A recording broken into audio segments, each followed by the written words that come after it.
झूले बहती रहे तिरंगा ऊंचा हो इतना इतना बुलंद हो तारों को झूले तिरंगा। नमस्कार, આજના પાવન પર્વ અને તિરંગા કાર્યક્રમમાં આપ સર્વને મારા વંદન। હું રાષ્ટ્રધ્વજ એટલે તિરંગા વિશે બે ત્રણ લીટી બોલવા માંગીશ। તિરંગો એટલે ત્રણ રંગનો સમન્વય જે આપણી એકતા દર્શાવે છે।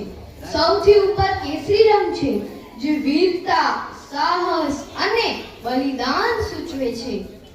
વચ્ચે સફેદ રંગ છે જે શાંતિ અને સલામતી દર્શાવે છે। સૌથી નીચે લીલો રંગ છે જે અને સમૃદ્ધિ દર્શાવે છે અને તિરંગાની વચ્ચે છે અશોક ચક્ર જે 24 આરા દર્શાવે છે।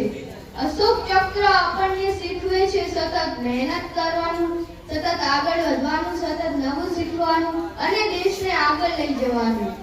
તિરંગાનું સાચું સન્માન એ જ કહેવાય કે આપણા બંધારણે આપેલા હક્કો ભોગવીએ પરંતુ સાથે ફરજોનું પાલન કરીએ। છેલ્લે એક પંક્તિ કહી મારી વાત પૂર્ણ કરીશ। ના કેસરી રંગ મારો છે ના લીલો રંગ તારો છે, ના કેસરી રંગ મારો છે ના લીલો રંગ તારો છે। માણસાઈ આપણો ધર્મ છે અને આખો તિરંગો સૌનો છે। નમસ્કાર, જય હિન્દ, જય ભારત।